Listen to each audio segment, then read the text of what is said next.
রংপুরের পীরগাছায় জাতীয় পার্টি ও এনসিপি নেতাকর্মীদের মধ্যে সংঘর্ষের ঘটনা ঘটেছে। মঙ্গলবার সন্ধ্যায় সরেয়ারতল এলাকায় রংপুর সুন্দরগঞ্জ আঞ্চলিক সড়কের পাশে এ ঘটনা ঘটে। অভিযোগ উঠে জাতীয় পার্টির প্রার্থী মাহবুবুর রহমান আইন ভঙ্গ করে প্রচারণা চালাচ্ছিলেন। এ সময় এনসিপি নেতাকর্মীরা তার গাড়ির পথরোধ করলে উভয় পক্ষের মধ্যে হাতাহাতি ও হট্টগোল শুরু হয়। মাহবুবুর রহমান মাহবুব তিনি যে অভিযোগটি করেছেন এই অভিযোগটি সম্পূর্ণ মিথ্যা।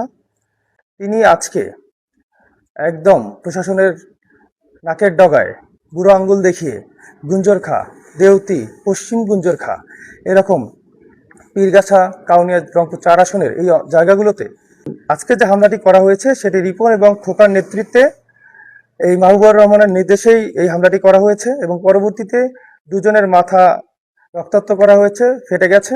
তার এখন আশঙ্কাজনক অবস্থায় রংপুরে মেডিকেলে ভর্তি হচ্ছে। তাদের নাম হচ্ছে আব্দুল্লাহ আল সাইদ শামীম এবং বিপ্লব এবং মঞ্জুরুল।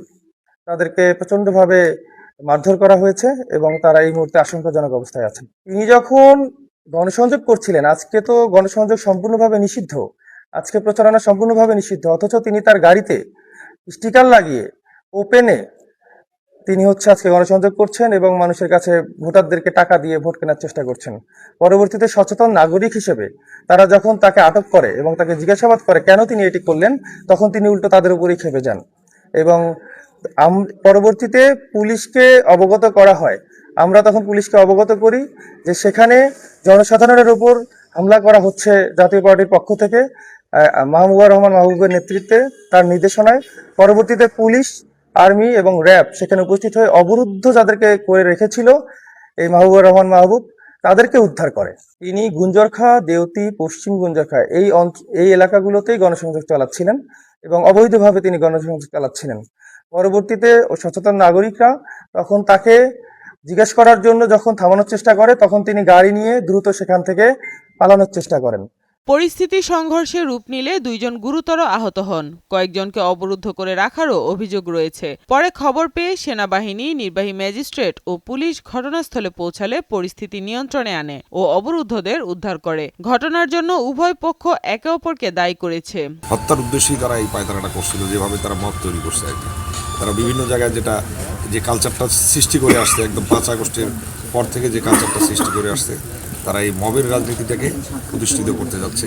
তারা এদেশের নাগরিক যারা আছে তাদেরকে ন্যূনতম নাগরিকত্ব সেবা পাওয়ার যে তাদের যে অধিকার, ভোট যে সবার করার অধিকার, সেগুলোর বিষয় নিয়ে তারা একপেশে মনোভাব পোষণ করতেছে। তারা এককভাবে ভোট করতে চায়, একপেশে নির্বাচন দেশে করতে চায়। গণতান্ত্রিক দেশে এই দেশের জনগণই স্থির করবে যে কে নির্বাচিত হয়ে আসবে, কিন্তু তারা এটা চায় না। তাদের মনোভাবটা হচ্ছে যে স্বৈরতন্ত্রের মতো তারা এই বাইরের পথ দিয়ে কিভাবে ইলেকশন ইঞ্জিনিয়ারিং করে আপনার বিনা প্রতিদ্বন্দ্বিতায় নির্বাচিত হওয়া যায়, সেই পন্থার কারণে তারা এই মবগুলোর সৃষ্টি করতেছে। আমি প্রশাসনের কাছে বিচার দাবি করছি। তারা সব কিছু দেখছেন, বিষয়গুলো যে কার অপরাধ মানে ওখানে তারা কিভাবে গাড়ি গতিরোধ করছে, তারা ওখানে স্লোগান, তারাই ভিডিও যেটা ছাড়ছে সেখানেই দেখা যাবে সব কিছু। তা সেই বেলায় তারা আমাকে আশ্বস্ত করছে এবং আশ্বস্ত করার পরে আমাদের এলাকার লোকজন যখন সংবাদ পায় তারা ছুটে গিয়েছিল। তাদেরকে নিয়ে শান্তভাবে আমি তাদেরকে এনে বোঝার মাধ্যমে তাদেরকে বাড়ি বাড়ি যাওয়ার পরামর্শ দিয়েছি যে নির্বাচনে আর একদিন বাকি।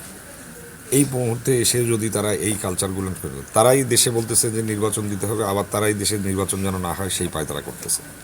বোঝা যাচ্ছে যে তারা এটা আক্রমণাত্মকভাবে আমার উপর একটা হামলা করেছে।